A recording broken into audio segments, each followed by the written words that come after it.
Shri Gurubhyo Namaha children, I welcome you all to our online English class. In today's class, we are going to be continuing the lesson, the hack driver. So, in the last class, we had been seeing there is a lawyer who is sent to a village, okay, in order to serve summons for Oliver Lutkins. Okay, instead, there he meets a person who is very friendly and he is also helping him in all ways possible. So, they go to different places in search of Oliver Lutkins, and now okay, they have decided to go and have their lunch at the Wade's Hill. So, let us continue through the lesson and see what is there, children. I know that Bill's helpfulness to the young fellow from the city was not entirely a matter of brotherly love. I was paying him for his time. In the end, I paid him for 6 hours, including the lunch hour, at what was then a very high price. So, this lawyer okay, was aware that Bill was not helping him just because he was a helpful person. Okay, he was gaining some business by helping the lawyer. So, the lawyer was able to understand Bill's intention, and at last they had travelled 6 hours altogether. So, he had paid the price of $2 per hour, which is again a high sum only. But he was no more dishonest than I. I charged the whole thing to the firm, but it would have been worth paying him myself to have his presence. So, even though he is able to understand the intentions of Bill, he is telling that lawyer is accepting that I am more dishonest than Bill. Why? Because he is not going to pay Bill from his own pocket. Okay, he is going to charge the amount only from the firm. Only the firm is going to give him that money. He is not giving his own money for the presence of Bill. So, lawyer was thinking okay, that it would be sufficient or it would be good if he was able to pay the price himself. He wouldn't be bothered about that. His cheerful country wisdom was very refreshing to a country boy like myself who was sick of the city. As we sat on the hilltop looking over the pastures and creek which slipped among the trees, he talked of New Million and painted a picture in words of all the people in it. So, he liked, okay, he was a country boy himself, so he liked Bill's way of explaining about the country. They both were now sitting on the top of the Wade's Hill and they were having the lunch and they were also enjoying the scenery from the hilltop. And Bill was painting a picture, he was describing vividly how the village looked and how the people of the village were. So, this description of Bill okay, sustained the interest of this lawyer. He noticed everything, but no matter how much he might laugh at people, he also understood and forgave their foolishness. So, while describing about the people, he also talked about the foolishness of the people. But Bill was explaining the people and he was also aware that the people were foolish and he was also able to accept their foolishness and sustain and live with them in harmony. He described the minister's wife who sang the loudest in church when she was most in debt. So, here there is a description of the minister's wife. Okay, he is describing about a minister's wife. She sang very loudly. Okay, if in case she had lots of debts, okay, she would sing loudly in the church.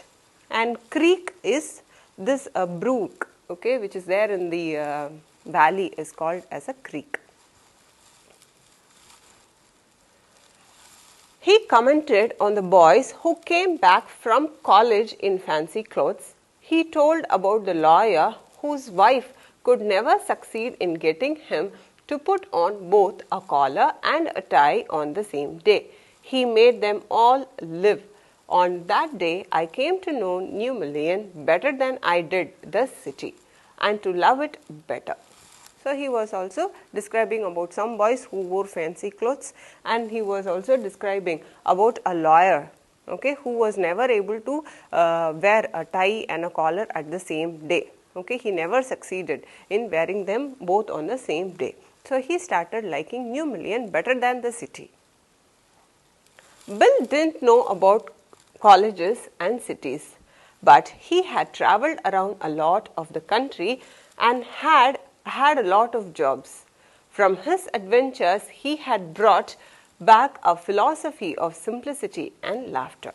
Though this Bill, okay, was not formally educated or an illiterate or a literate person, okay, he had collected the experiences because he had been there in lots of jobs. So he was an experienced person, and out of all his experiences, he has brought out the philosophy of simplicity and humbleness and laughter. He strengthened me. We left that peaceful scene of meadows and woods and resumed our search of Oliver Lutkins. We could not find him. So after this was happening, okay, during the lunchtime when they were sitting on the hilltop.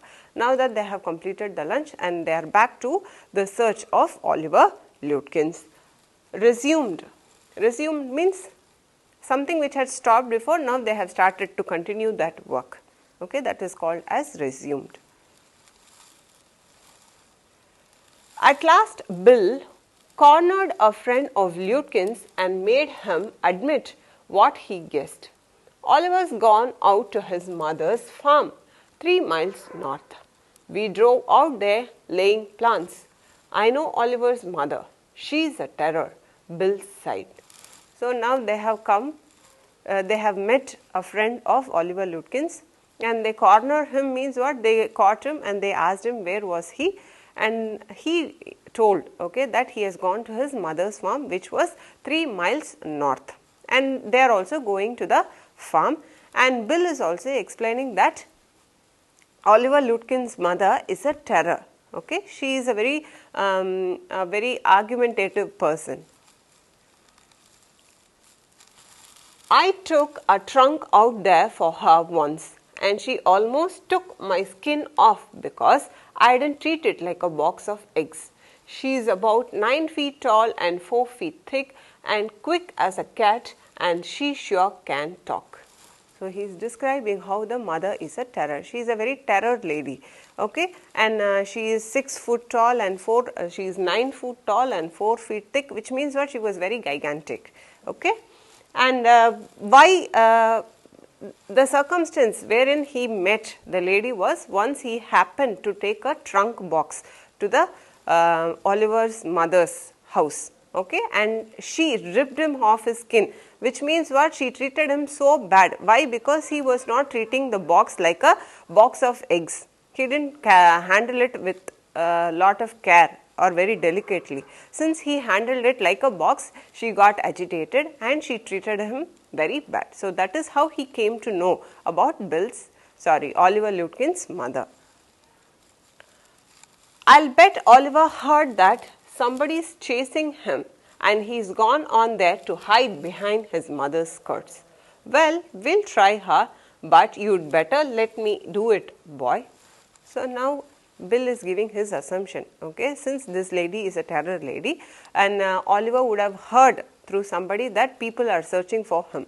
So he would have come here to hide himself behind the lady's skirts, which means what? He wanted some place for him to be safely hiding. And this lady is a terror, she wouldn't allow anybody inside so easily. So he thought this would be a better place for him to hide, and so he has come here. And even though Bill was aware of all these things, he was ready to give it a try. Okay, we'll try. Okay, and this time also he is asking the lawyer to stay back outside and he will go inside and do this. You may be great at literature and law, but you haven't had real training in swearing. We drove into the poor farmyard. We were faced by an enormous and cheerful old woman. My guide bravely went up to her and said, "Remember me? I am Bill Magnuson, the carter and hackman. I want to find your son Oliver." "I don't know anything about Oliver and I don't want to," she shouted. "Now look here, we have had just about enough nonsense. This young man represents the court in the city, and we have a legal right to search all properties for this Oliver Lutkins. So they are going into the farmyard, and Bill is introducing himself to the mother, and he is asking whether she remembers him because they have met earlier. And this lady, she has started shouting, okay, I don't know you, I don't want to know who is Oliver Lutkins. So she was speaking, okay, she was speaking only roughly with him. She was not ready for an introductory speech and all. And when she started speaking, okay, when she started arguing, Bill, okay, he started, okay, saying that this lawyer has come from court and he has got all the legal rights to search the property. So there is no need for you to sit and shout at us.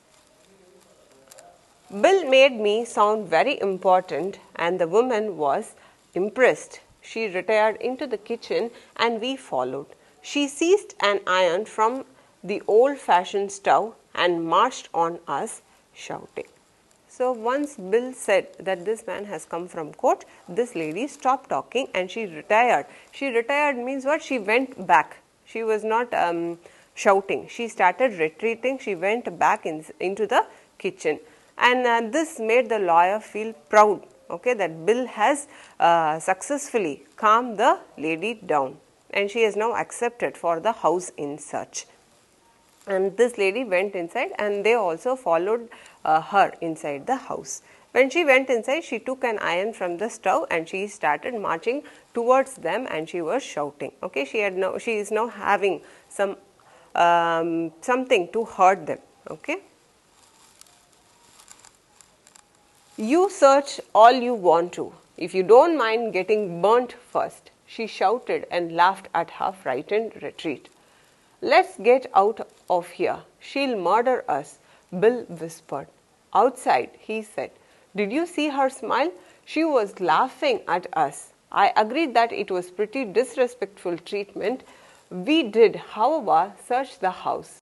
Since it was only one story high, Bill went round it, peering in at all the windows. We examined the barn and stable.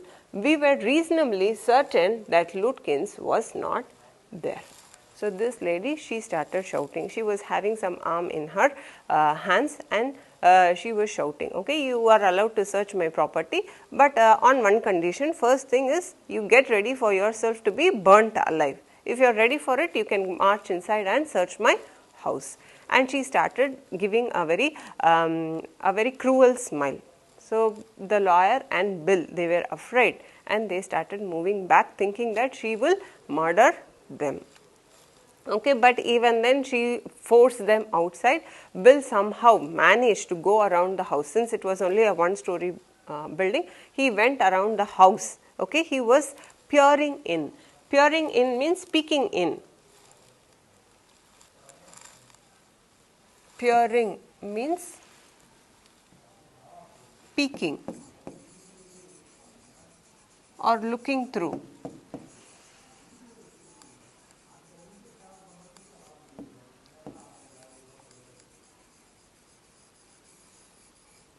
So he peeked into all the windows and they were sure that Lutkins was not inside the house. It was nearly time for me to catch the afternoon train and Bill drove me to the station. On the way to the city, I worried very little over my failure to find Lutkins. I was too busy thinking about Bill Magnuson. So it was time. We already know that he had to return or he had to catch the 1 o'clock train. So now it was time. So he went back to the city. On his way back, he was not worried about his failure or his inability to catch Lutkins, but he was worried. Okay, his thought was about only Bill Lutkins. He was not bothered about, his thought was only about Bill Magnuson. He was not worried about Lutkins. Really, I considered returning to New Million to practice law. If I had found Bill so deep and richly human, might I not grow to love Fritz and Gustav and 100 other slow-spoken, simple, wise neighbors? I pictured an honest and happy life beyond the strict limits of the universities and the law firms. So he really considered. He really considered means he was thinking that he would go back to New Million and practice law there. Okay, and he was thinking, if I am not able to, if I like Bill, why will I not like others also? Okay, definitely over a course of time I will begin to like the city. I was excited. I found a treasure. I had discovered a new way of life. But if I did not think much about Lutkins, the office did. I found them all upset. Next morning the case was coming up in the court and they had to have Lutkins. I was shameful, useless fool. So this boy, the lawyer's idea was different. He was thinking about going back to New Million, having a good life there. But the office was not the same. The law firm was seriously looking for Lutkins and they were all upset and disappointed that the lawyer had come empty-handed without bringing in Lutkins, because Lutkins was important for the case and the case was coming up the next day. So it was important that lawyer had met Lutkins that day. So they were all upset and he felt so shameful for his inability. That morning, my promising legal career almost came to an end before it had begun. The chief almost murdered me. He hinted that I might do well at digging ditches. I was ordered back to New Million and with me went a man who had worked with Lutkins. So his legal career was coming to an end. Why? Because everybody at the office were not happy that he had not brought Lutkins. So he was once again chased to New Million to bring back Lutkins, but this time he was accompanied with some other man who knew Lutkins before.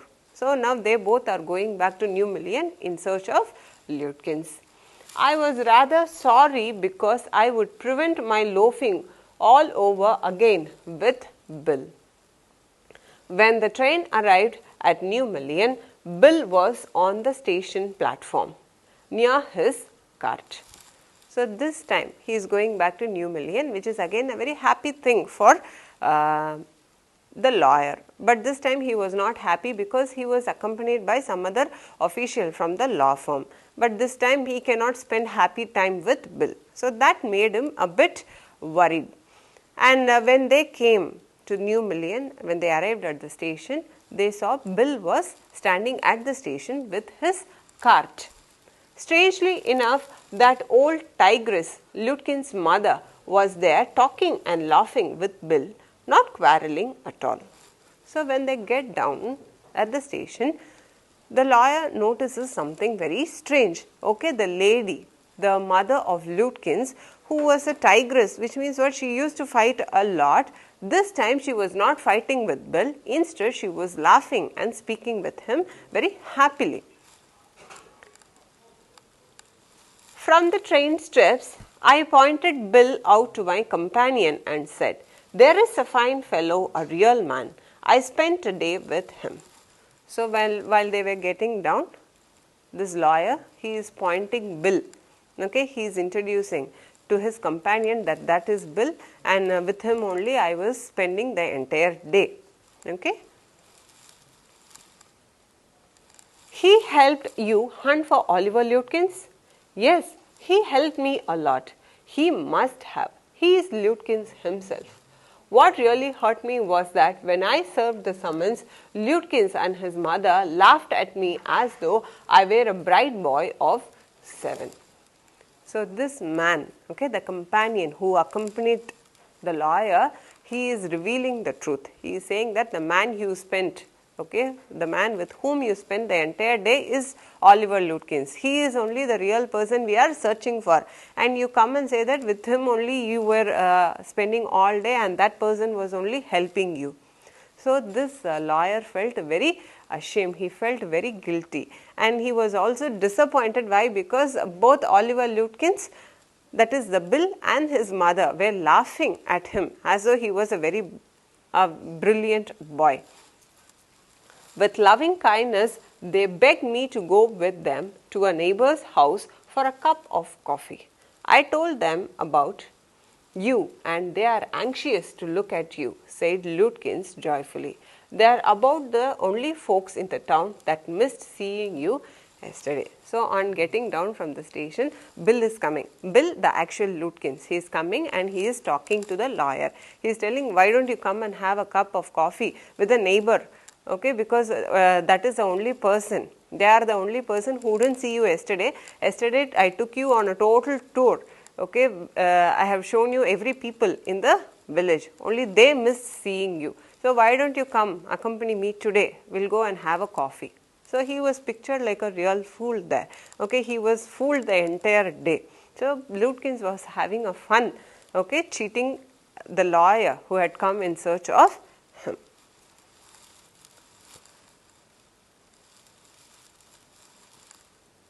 So, I hope you would have enjoyed the lesson, children. And before closing, please do subscribe our YouTube channel for more updates. See you, children.